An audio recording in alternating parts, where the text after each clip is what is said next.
दीक्षा भूमि पर भगवान गौतम बुद्ध की अस्थियों का आगमन हुआ। यह अस्थियां थाईलैंड से दिल्ली होते हुए नागपुर लाई गई।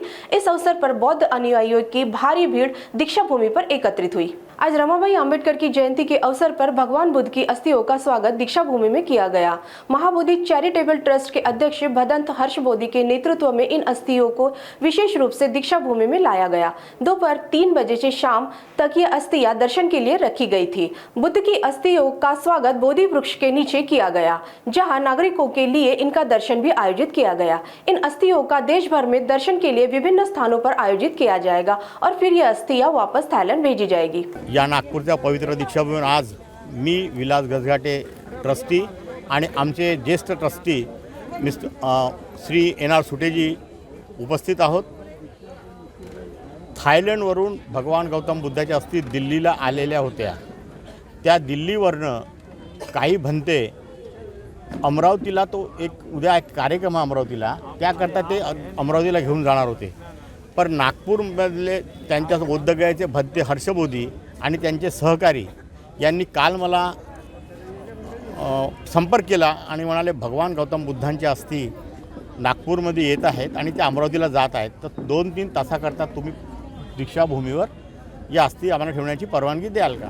म्हटलं धार्मिक कामात दीक्षाभूमी स्मारक समिती कुठल्याही धार्मिक आणि चांगल्या कामाकरता, समाजाच्या कामाकरता, कोणत्याही समाजाच्या, चाहे आमच्याच नाही परंतु समाजाचा सर्वांगीण विकासाचा जो काही कार्यक्रम असेल त्याकरता स्मारक समिती कधीच नकारात्मक भूमिका घेत नाही, सकारात्मक घेते। काल त्यांच्या आणि आम्ही अध्यक्ष आणि सेक्रेटरीच्या नावाने पत्र घेतलं। अध्यक्ष नागपूरमध्ये नाही आहे, त्यामुळं या स्मारक समितीचे सेक्रेटरी श्री डॉक्टर राजेंद्र गवई यांच्याकडून हर्षबोधीकडून मी पत्र घेतलं सेक्रेटरीच्या नावाने आणि राजेंद्र गवईंना ते पाठवलं। त्यांनी सही करून ते पत्र काल त्यांना आम्ही अनुमती दिली। काल त्या दिल्लीहून आल्यानंतर त्यांनी त्या अस्थी स्वीकारल्या आणि आज दीक्षाभूमीवर ते आलेले आहेत। दीक्षाभूमी स्मारक समितीवर आम्ही त्यांचं स्वागत केलं, अस्थीला अभिवादन केलं आणि या अस्थी 3 वाजतापासून 6 वाजेमध्ये इथे राहतील आणि त्यानंतर अमरावतीला रस्त्याने बाय रोड ते घेऊन जाणार, त्यांचा उद्या कार्यक्रम आहे। तथागत भगवान बुद्ध ने जब ज्ञान प्राप्त किया बोधि वृक्ष के नीचे और 35 में उन्होंने ज्ञान प्राप्त करते हुए, तो भगवान बुद्ध ने 45 साल धम्म बांटा है, प्रचार किया है। उन्होंने भिक्षु संघ का निर्माण किया है। भिक्षु को कहा है कि भिक्षु ये धर्म का प्रचार पूरे भारत में करो, और भिक्षु संघ ने प्रचार किया पूरे भारत में। जम्बूद्वीप में बुद्ध का ही नाम था, बुद्धं शरणं गच्छामि धम्मं शरणं गच्छामि।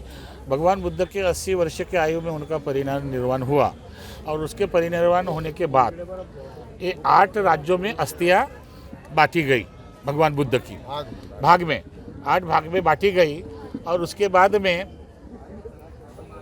अशोक सम्राट आए और अशोक सम्राट धर्म के अनुयायी हुए और अशोक सम्राट के द्वारा जहाँ बुद्ध गए वहाँ पर उत्खनन किया और ये अस्थियां जो है कभी बर्मा, कभी थाईलैंड, कभी श्रीलंका, अन्य देशों में अस्थियां भेजी गई। अब ये जो अस्थियां है ये थाईलैंड से हमारे अनिमेश बंते जी है, वो 10 साल वहाँ रहे, तो वहाँ के जो संस्था के मेन हैं भिक्षु पहुँचे हुए, उन्होंने कहा कि आप भारत में काम करते हैं तो हम आपको गिफ्ट देते हैं। तो ये अस्थियां उनको दी गई है और ये थाईलैंड से आई दिल्ली में और दिल्ली से आई नागपुर में। आज जो 6 तारीख है इसका नियोजन अमरावती में खास है माता रमाई के जयंती के उपलक्ष्य में। लेकिन मैं कल ही परसों ही आया बोधगया से, मैं बोधगया में रहता हूँ, तो मैं महाराष्ट्र और नागपुर से बिलोंग करता हूँ, बराबर है। तो मुझे ऐसा लगा कि नागपुर में बाबा साहब की धम्मभूमि क्रांति भूमि है, तो इस क्रांति भूमि से अमरावती जा रही, तो क्यों ना नागपुर के लोगों को इनका लाभ होना चाहिए। भगवान बुद्ध के पवित्र अस्थि का उनको अभिवादन करने का मौका मिलना चाहिए, उनको अभिवादन वंदन करने का अवसर मिलना चाहिए।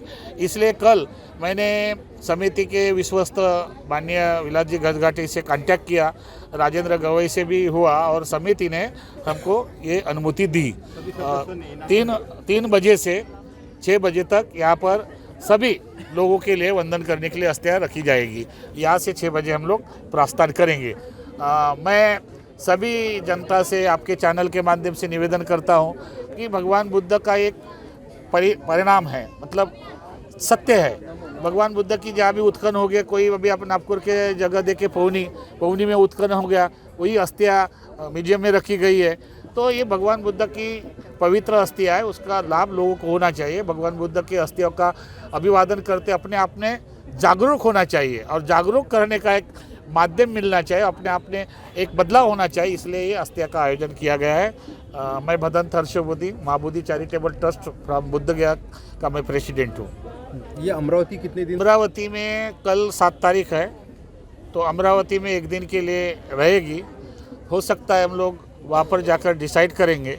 बाय द वे उधर से जाती है दिल्ली के लिए, तो उधर से जाएंगे। और संभव तो मैं महाराष्ट्र का होने के नाते फिर 8 तारीख को फिर से पुनः यहाँ से जाएंगी। तो 8 तारीख का अगर 4-5 घंटे का समय मिलता है तो मुझे लगता है दीक्षा भूमि हो गई। और लेकिन कई और ऐसे विहार है, कई लोग हैं, उन्होंने मुझे निवेदन किया कि बनते जी 3-4 घंटे के लिए 8 तारीख को भी रखा जाए, तो हम लोग प्रयास करेंगे। रिटर्न फिर थाईलैंड जाए? हाँ, थाईलैंड, कलकत्ता चले जाए।